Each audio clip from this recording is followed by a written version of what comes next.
Hi, everyone. I'm Daniel Joseph, and you're on the Corner Fringe. Thank you for joining me today. I want to open up with a few thoughts by the apostles in the New Testament, and beginning with the Apostle Peter. In 1 Peter chapter 4, he says that the end of all things is at hand. Therefore, be serious and watchful in your prayers, a statement that we should be clinging on with both hands today, knowing that's where we're at. John the Apostle, in his first epistle, his little epistle in chapter 2, he says, "My little children, it is the last hour. And as you have heard, the Antichrist is coming. And many Antichrists even exist now. And by this we know it is the last hour." The Apostle Paul says in Romans 13, he tells us that we're to awake out of sleep, for now our salvation is nearer than when we first believed. The night is far spent, and the day is at hand. Therefore, we're supposed to cast off the works of darkness. You look at all these quotes with just incredible urgency to awaken us out of our sleep, to tell us we are embarking towards the end of the age.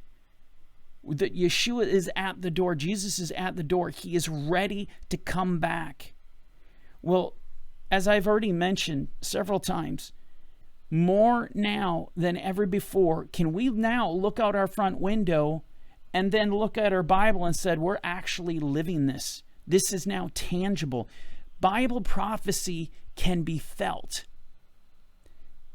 The riders of the apocalypse, these four horsemen of the apocalypse, have begun to ride. And it is astonishing to be able to read what we read in Scripture, and to be able to look at the headlines, to be able to turn on your televisions, to be able to look out your front window and go, oh my goodness, this is really starting to happen.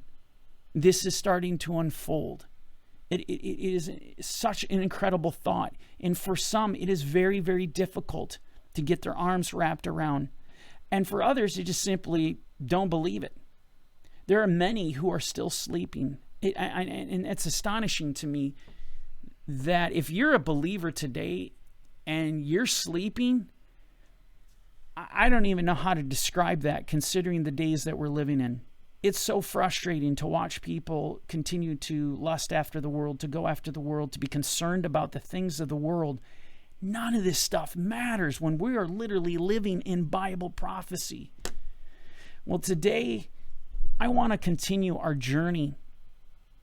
If, in fact, what I have been proposing, that this rider on the white horse who goes out conquering and to conquer is the spirit of Antichrist, and he is moving throughout the globe, and that he has already begun to ride, and that this rider on the red horse has begun to ride, and peace is taken from the earth. If, in fact, this is a correct interpretation of Revelation 6, if, in fact, that's true on any level, then what we should see is the third rider come forth very soon and begin to ride. Well, I think as we go through today's information, and we are going to be looking at this rider on the third horse, this black horse, I think as we go through this, I think for some of you skeptics, I think at the very least, you're going to be that much more compelled to look at Revelation 6 again. Because I'm telling you right now, this stuff is happening. And I get concerned about Jesus' words, Yeshua's words, in Matthew 24 going into 25, where he talks about the end of the age, and he talks about he comes as a thief in the night. You think of, there were 5 foolish virgins. They had their lamps, but they had no oil. They weren't ready for the coming. There's a lot of people that are going to be sleeping who are believers in this time, that the Lord is going to come back and surprise them, and they're not going to be ready. We don't want that. I don't want that. We want every believer to get ready. Now is the time to awake out of your sleep, for now our salvation is nearer than when we first believed. With that said, let's get into it today. And let's continue in Revelation chapter 6, verse 5. This is what we read. When he opened the third seal, I heard the third living creature say, "Come and see." So I looked, and behold, a black horse. Now look at this. He who sat on it had a pair of scales in his hand. The first thing we are told about this rider on the third horse who comes is that he is holding a pair of scales. Now, what do scales represent? What does a scale refer to? What is it a tool for? The answer to that is trading. A scale is used to buy and sell. So as we look at this statement that there's a black horse and he has this pair of scales in his hands, we are confronted with an economic situation. This is what we are dealing with here in Revelation 6, and this is further evidenced or supported as we get to the next verse. Look at what it goes on to say. And I heard a voice in the midst of the four living creatures saying, "A quart of wheat for a denarius, and 3 quarts of barley for a denarius." It's interesting. We have a little bit of context in regard to this economy. And the context is this. We're dealing with an economic nightmare. Just based upon what we're reading here. And I think most of you, if you've ever read the book of Revelation, you're familiar. A denarius is what's being described here as a day's wage. On average, it would be considered a day's wage. But when you see that a quart of wheat is all you get for a day's wage, and 3 quarts of barley is all you get for an entire day's wage, this is screaming economic crisis. And let me put this into perspective in modern day terms. Scholars recognize that the numbers given here, the ratios of wheat to denarius or barley to denarius, is roughly, they estimate, 12 to 16 times higher than historically, you go back to ancient Rome, than the historic price. And therefore, it would look something like this. If we're going to talk about a loaf of bread today, and let's just say on the low end, a loaf of bread is roughly $3, right? Based on what we're reading here, it could fluctuate anywhere from $36 to $48, almost $50 for a loaf of bread, and that's for the cheap stuff. If you're going to buy the stuff that's a little bit better for you, you're going to pay over $5. And now you're talking $60 to $80 a loaf. That is exactly what we are dealing with here. And so what we're confronted with right off the bat is hyperinflation. We have a true economic crisis that is supposed, this black rider is going to bring. Now, if you've been paying attention lately to the news headlines, and there's a buzz going around, and I want to just share with you a few of these headlines. Let's look at this. The first one says more than 40% of small businesses may close in the next 6 months. Now you're talking about a serious economic crisis. Rand Paul blasts imaginary money handouts, warning of economic calamity. Something we'll get into further. Hawaii, look at this. This is an amazing headline. Grapples with the Great Depression level unemployment as tourism plummets. It goes on and says this: the unemployment rate of Kahului skyrocketed to 35% in April, nearly 10% higher than the national unemployment rate at the peak of the Great Depression. Now, you have to ponder the gravity of these numbers for a second. This is beyond anything we've experienced. CBS News hit hard by layoffs. Everyone is shocked. They're stunned. They're in awe. I mean, this is what we see starting. It's only the early rumblings. What we see starting to happen is shocking people. And yet I can tell you we're not even there yet. We're not even where we're going to be very soon. This headline: the pandemic decimates economy. 1 in 7 are now skipping meals. I wanted to share this particular headline with you because this comes out of Israel.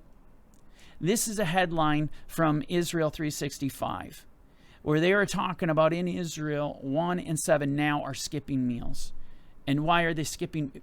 The economy. There's an economic crisis.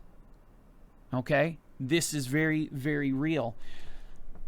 This one is astounding. 45.7 million Americans have now filed for unemployment. Now, catch this.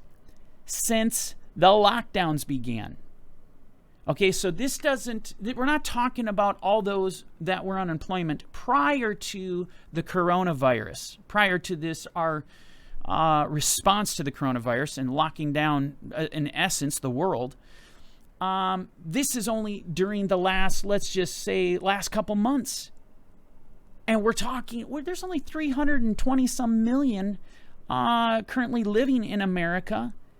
And 45, almost 46 million have filed unemployment. Unbelievable. I mean, these kinds of headlines are unbelievable of what is coming. Because what's so scary about this is that this is just the beginning. It's just the beginning. Look at this. The coronavirus outbreak has triggered unprecedented mass layoffs and furloughs. Here are the major companies that have announced they are downsizing their workforces. We go on. In just 16 weeks, nearly 50 million Americans have filed for unemployment. That's more than the number of claims filed during the Great Recession. On July 9th, Bloomberg Law reported that Wells Fargo is preparing to cut thousands of jobs out of its 263,000 person workforce. You have Walgreens said it plans to cut 4,000 jobs on July 9th after reporting a $1.7 billion loss in the third quarter. I struggle to even put that into context. While Macy's furloughed the majority of its workforce in March, it announced it would lay off about 3,900 corporate workers on June 25th. Then you have HSBC, Europe's biggest bank, announced plans to cut 35,000 jobs, or 15% of its global workforce, across the U.S. and Europe on June 17th. On June 16th, a union representing AT&T employees said the wireless carrier will lay off 3,400 and shut down more than 250 stores. Chevron, the second largest oil producer in the U.S., announced that it will cut 10 to 15% of its 45,000 global workforce on May 27th. We have Boeing said it would lay off nearly 7,000 employees on May 27th. The company initially announced that it would cut about 10% of its workforce on April 29th. The company had 143,000 workers at the beginning of this year. Now, you do the math, and this means this number is going to double. It's going to go from 7,000 to about 14,000. Moving on, IBM will eliminate several thousand jobs as of May 22nd. And then, of course, weeks after ride-hailing giant Uber announced it is cutting 3,700 jobs, 14% of its workforce.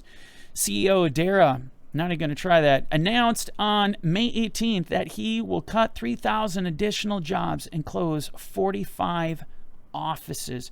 I'm going to tell you guys something. I could go on and on. This is just part of the list. We could go on and on and on. And these are the large players. These are the large corporations that build up a significant part of the backbone of our economy.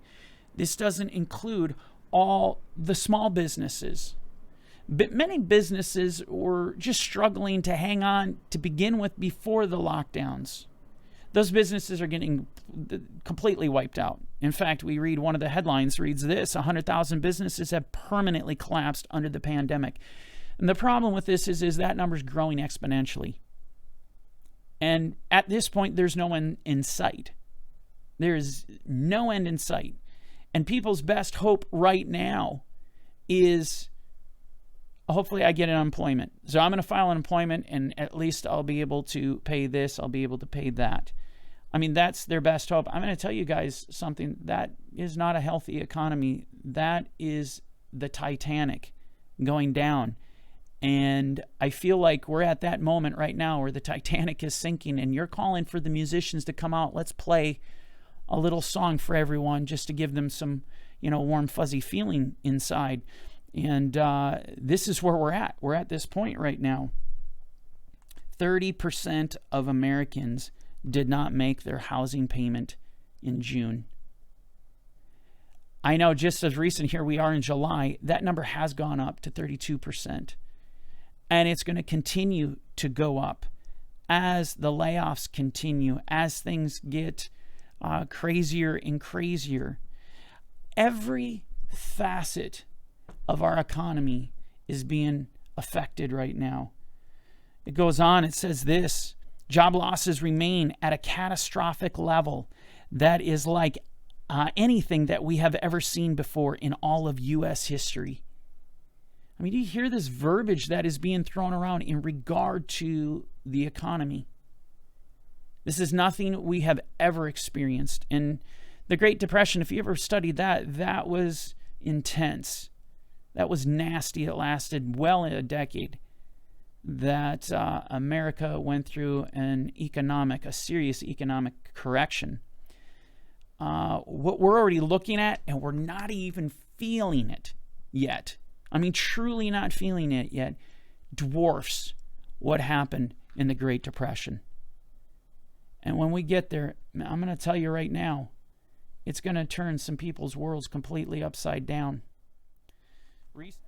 Researcher says coronavirus lockdowns cost U.S. economy $1 trillion without saving many lives. And you have to understand, this is what is driving people literally mad. To the point they're looking at this is insane. Why are we locking down the entire country, if not most of the world? Why are we locking this down? It's not saving the lives that we're saying it's supposed to save. I mean, this is the crazy madness that is coming in on this. Let me share this with you. The worldwide lockdown, likely the greatest mistake in history. I love this. This is an article by Dennis Prager. And I was going to share just a quote out of it. The forcible prevention of Americans from doing anything except what politicians deem essential has led to the worst economy in American history since the Great Depression of the 1930s. Now, there's a reason I've brought it all this direction, why I'm sharing these headlines with you, because it is important that you see that this rider on the third horse, as I've already mentioned, that is going to come and he brings an economic crisis, an economic collapse, may I say. This horse is tied directly to the first horse. In other words, this one going out, the rider on the white horse going forth, conquering and to conquer, is significant because the following horses ride in tandem to it. One is the effect of the other. And here we are with this third horse, with this economy, and it's literally pointing back to the coronavirus. This is the reason. This is what many economists are blaming this crisis for, this economic crisis that we're beginning to see unfold, is 100% the event or the response of the coronavirus. And so very, very important in looking at this bird's eye view of the four horsemen of the apocalypse, at looking at Bible prophecy and how this is unfolding. As we can just read this stuff in the news, it is really an incredible thing, honestly. Medical expert: told you so about lockdowns being a mistake. A Stanford epidemiologist declared back in March it was a mistake to implement mass long-term lockdowns against COVID-19, warning of unintended social harms. Now, Dr. John Ioannidis says it provides him no satisfaction to see that borne out. And then he goes on. In an article in March for Stat, he wrote, "We don't know how long social distancing measures and lockdowns can be maintained without major consequences to the economy, society, and mental health. Unpredictable evolutions may ensue, including financial crisis, unrest, civil strife, war, and a meltdown of the social fabric. Over the weekend, in an interview with the Greek Reporter, he noted unemployment numbers matched only by the Great Depression, business closures from small to large, drug abuse, and suicide spikes, and social unrest. I feel extremely sad that my predictions were verified, Ioannidis said. You can feel his frustration. This epidemiologist looking that the whole thing is insane. It's unprecedented. Why are we responding in the manner that we are responding right now? I don't need to have an MBA to understand that you want to lock down the country, you're going to absolutely destroy it from the inside and out. And all over a virus that has a 99% success rate of survival, that has well-known drugs like hydroxychloroquine that have proved to be successful in treating said virus, and you're going to tell me you're going to literally destroy the fabric of our economy and literally affect the world because you want to lock it down over this? I mean, there are so many scientists right now, medical doctors, that are absolutely beside themselves, pulling out their hair. They want to scream. They think everybody's lost their ever-loving minds. And I got to tell you, if I was not a man of faith and I didn't have a relationship with Jesus, I don't know how I would be handling this right now, but I can tell you this, it wouldn't be good. I am so thankful that I have the gospel. I am so blessed to have that privilege of having hope in Yeshua, Jesus. That's where we get our sanity, because I'm going to tell you, everything that we see happening in the world right now, especially due to these lockdowns and all the craziness that has ensued, without the gospel, I pity the unbeliever. Because without the gospel, I can see people doing some wild and crazy things. I mean, it's not surprising to me that the suicide rates are up. The whole thing is insane unless you go back to Bible prophecy. Unless you start listening to the words of Yeshua, as you start seeing what he warned us of, and what was given to John, the Revelator, in Revelation chapter 6, then it makes perfect sense. And it's having this clarity that gives strength. That's what the gospel does. The gospel delivers truth. And so, just letting you know, man, I am thankful to be a believer right now in the midst of all this insanity, because there's only one way to describe what they're doing, at least in the physical realm. It's pure idiocy, how we are responding. Pure idiocy. It's so ridiculous. It's like 3-year-olds making decisions. But when I go to Bible prophecy, oh man, all of it makes sense. And there's perfect clarity. And so thank you, Lord, for that clarity. Now, getting back, looking at this again, and looking at a quart of wheat for a denarius and 3 quarts of barley for a denarius. Yes, this is talking about the fact that hyperinflation is on the way. And I can tell you, it is coming in this country. There's no question we're going to experience it. You can't pass $1 trillion stimulus packages. And yes, I didn't say billion.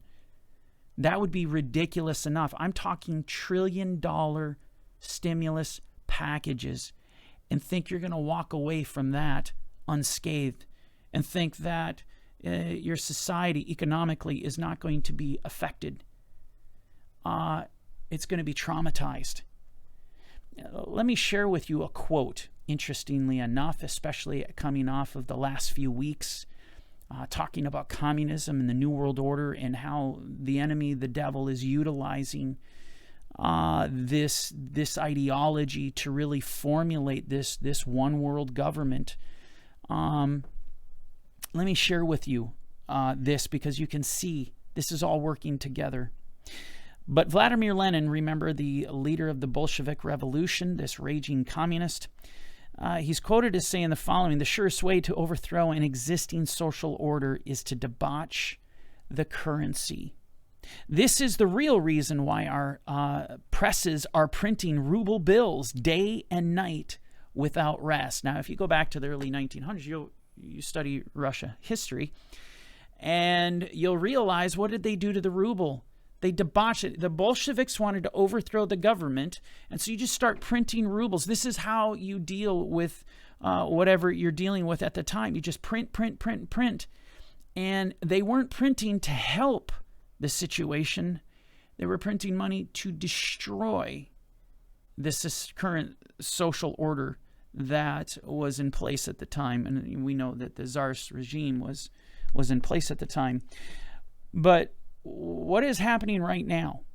I share this with you so that you can see what is literally happening right now. This is happening. We're passing $1 trillion stimulus packages, and again, don't get me wrong. I don't believe the Republican Party is a party of faith, or the Republican Party as a whole. Really, all these Republicans their biggest concern is about having conservative ideology, because clearly that has been shown that is not the case. We have many Republicans that have shown us just the opposite. But I will say this: jump to the left for a moment, to the Democratic side, and they want to spend money like drunken sailors. They want to print money like there is nobody's business. It's unbelievable. I deliberated about whether or not to share with you some of the proposals that are coming from the left. They're so insane. I mean, beyond insane. From Ocasio-Cortez to Rashida Tlaib to some, their proposals are so... I can't even describe how insane they are. I just can't. But this is what people don't understand is they come out and they want to pitch, we would just want to support this society. We want to support all the Americans, because we love them so much. This is our big concern. No, you want to do what Lenin did. You want to destroy a country by debauching its currency, by totally destroying its currency, which we're well on our way. Getting back to our passage, a quart of wheat for a denarius, 3 quarts of barley for a denarius. You'll notice, and there are several passages I could take you to, but one good example is you go back to the Torah in Leviticus 26:26, and what you'll see there is these are the curses of God being listed out. When you're going to come under judgment, what happens is you will eat bread by weight. Well, and this is exactly what we see being described here. They're eating bread, in a sense, these grains, by weight. And this is what's described in the Torah. And it's described in the context of a curse. These are curses coming upon the earth. And it's these things, like when you go through Leviticus 26, you go through its counterpart, Deuteronomy 28, these things are supposed to wake you up. These things are supposed to jar you and bring you to a place of repentance. And for us believers, and I'm talking to believers specifically right now, we have probably the greatest time in history to spread the gospel than we've had at any time, because of how real the Bible is. With all these things that are happening, it is speaking louder today than ever before. And we can take them to passages within the Torah, whether Deuteronomy 28 or Leviticus 26, and show them these things that are coming upon the earth. These things God is calling. This is a call for mercy and repentance. God's mercy is the call of repentance. And yes, these things hurt, but in the end, there's redemption. And so as we look at this, and I might get into this deeper next week, I haven't decided yet, but really getting into the reality of the judgment of the world. And really, as God's pouring out his judgment and giving all these wake-up calls, this is significant. And this is how God operates. And so it's hard for some people to wrap their mind around the fact that when God brings his judgment, oftentimes he will bring in the most vile of the vile to perform that judgment. And Israel has history in this, where you look at literally men who are identified as Antichrist, moving in the spirit of Antichrist, that hated Scripture, that hated God, that was vile, that worshiped demons, all of these things. This is who would come in at that moment. And so, I mean, as we get into this, we have these two things happening. You have God accomplishing his word, accomplishing his judgment, but then you also have this radical move of the Antichrist coming in. And I've mentioned this before, but, you know, this is how the crucifixion went down. God used who? He used a traitor. He used Judas Iscariot, where Satan entered him, and Satan carried out this crucifixion of betrayal. This is what happened.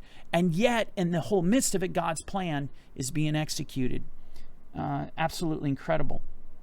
Well, there's something here that I want to mention in regard to wheat and barley, and I've highlighted these specifically. Let's get into the historical context for a moment. In the historical context is wheat and barley were really the two fundamental pillars of the food supply during the day. And barley was the bread or the grain of the poor. Wheat was the grain of the rich.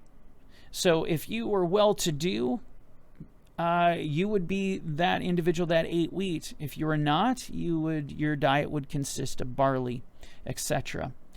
Now, the reason I point this out, because this alludes to the fact that when you see that both the wheat and the barley are being affected, and they're both mentioned and they're both known in its historical context, to one to be attributed to the well-to-do and the other to the poor, that prophetically is very significant, telling us that this economic crisis, this calamity that is going to come upon the earth, is going to affect, and I can hear David Wilkerson in my ear, it's going to affect virtually every wage earner in the world. The successful as well as, the destitute. No one's going to escape this. And I mentioned David Wilkerson because in 1973 he had this vision where what he saw was an economic collapse that was coming. And in this economic collapse, he mentions the fact that no one is going to be unscathed in this whole event. But then in addition to that, he mentions something fascinating, that there's going to be famine. And he saw this in his vision. Now, we can go to Scripture and clearly read this, right? There'll be famines in various places. We know this.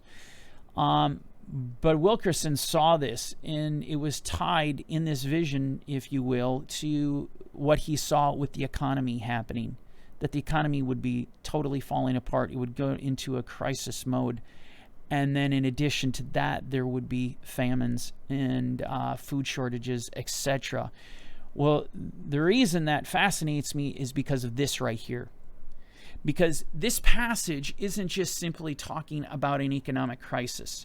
The passage is talking about an economic crisis in conjunction with food shortages, famines. And if you've been paying attention to the recent headlines, you would see how applicable this really is. Look at this headline. Tyson Foods issues dire warning in full-page New York Times ad as lockdowns threaten U.S. food supply.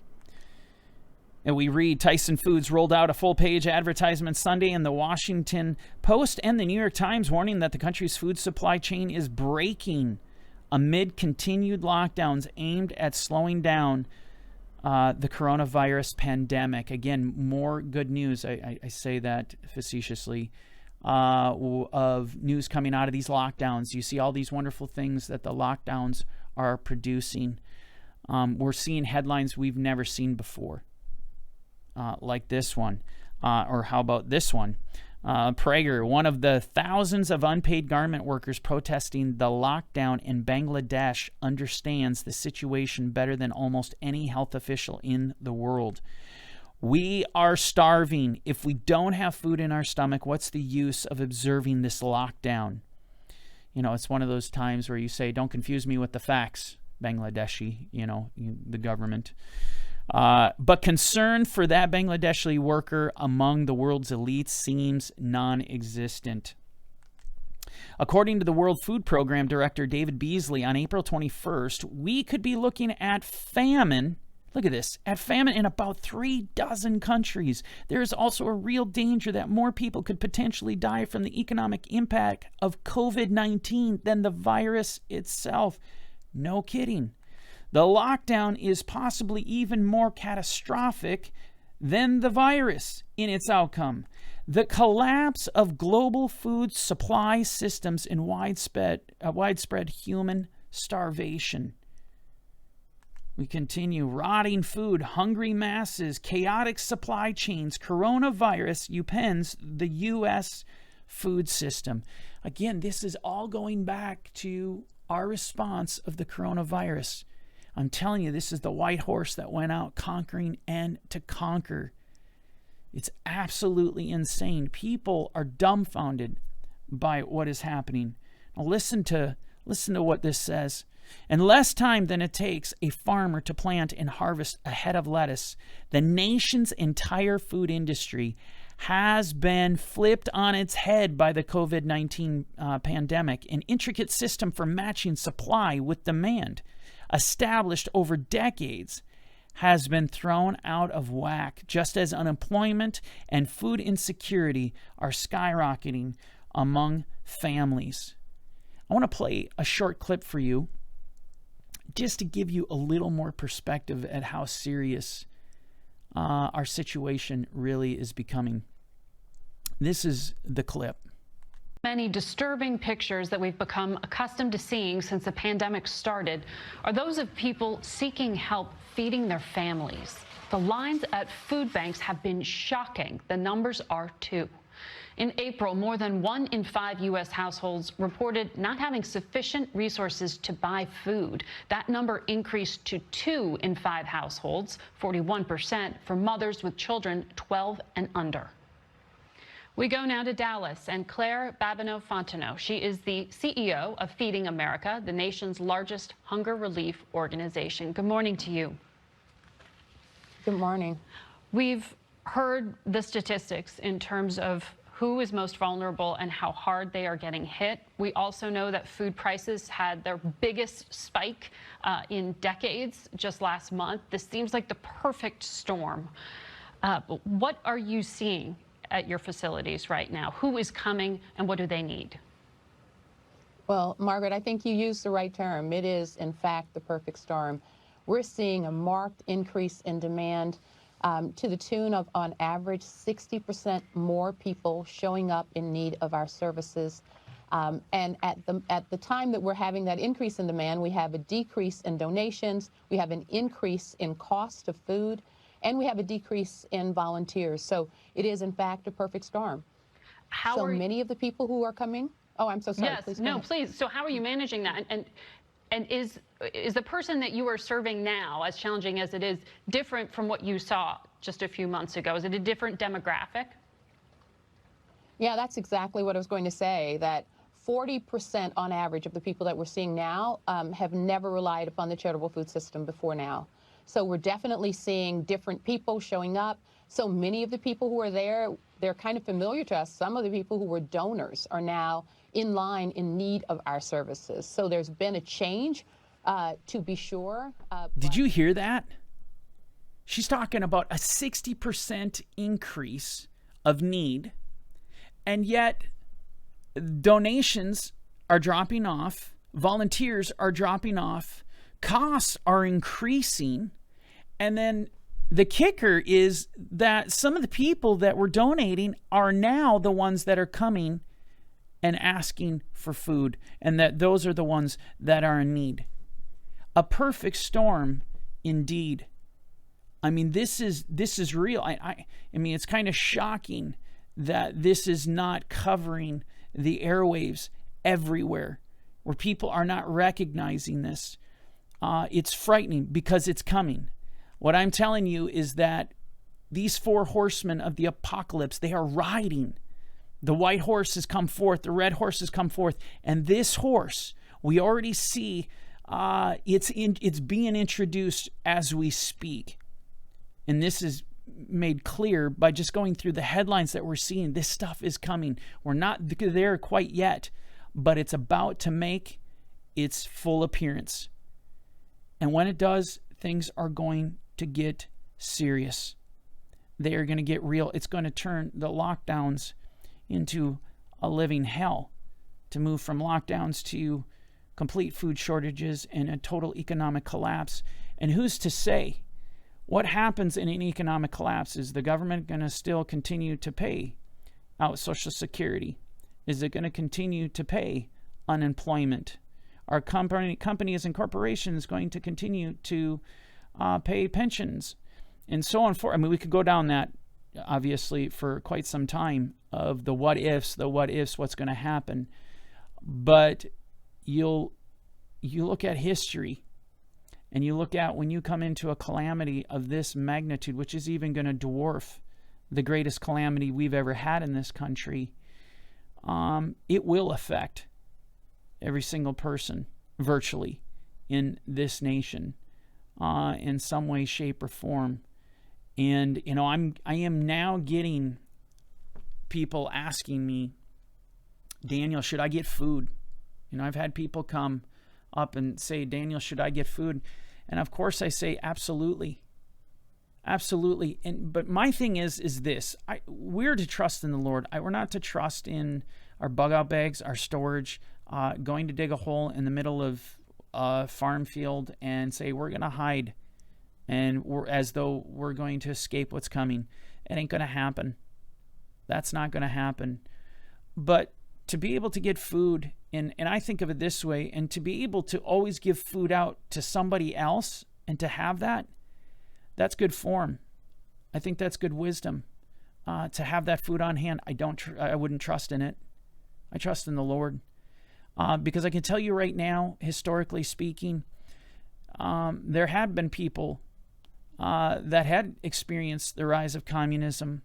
And do you know what they did? And we can go to Russia, and I can take you to China and show you historically that the people that tried to store up food in the time of famine, and granted, Russia had multiple man-made famines.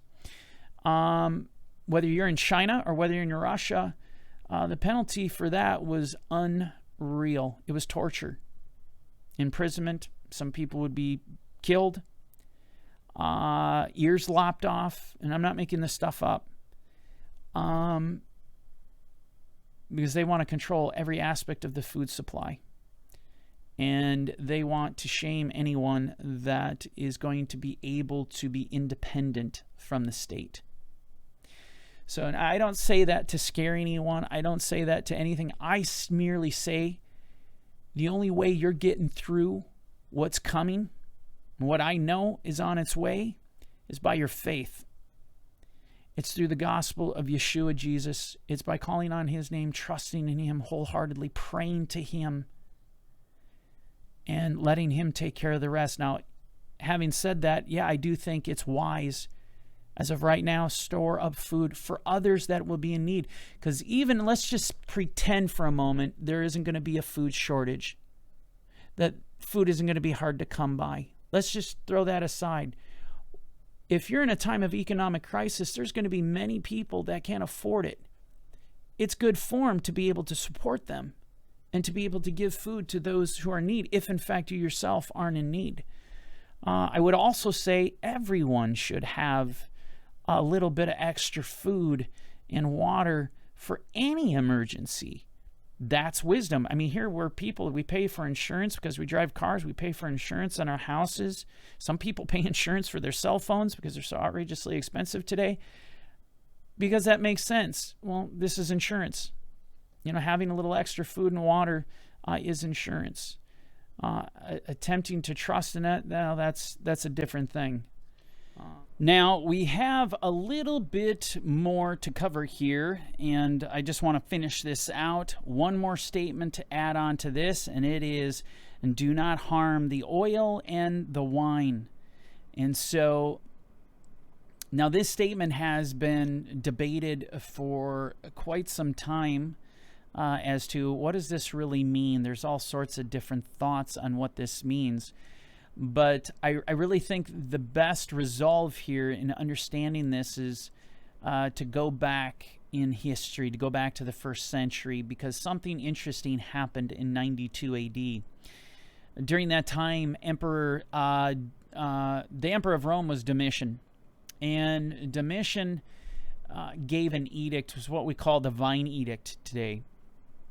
And in this edict, what he said was, because there was such a horrible famine, because of the famine, he gave the edict to literally raise or uproot half of the vineyards throughout the provinces, and so that they could do away with the vineyards and plant corn. I mean, this was the plan. But what's interesting is, in that situation, the people did not comply. They were so infuriated of the decision to do that, they would not comply to that, and so there was a total rebellion on it, and it never really happened because there was such an insurrection against this edict. It's that kind of situation that I believe, and we'll know when it comes to pass ultimately. But I think that gives us a great template to work off of, that despite being in a famine situation, there are going to be aspects that are going to be protected. The vineyards and the oil is going to be protected. And so that's, with that, I think that is, we're going to end here for today. And may the Lord bless you and keep you.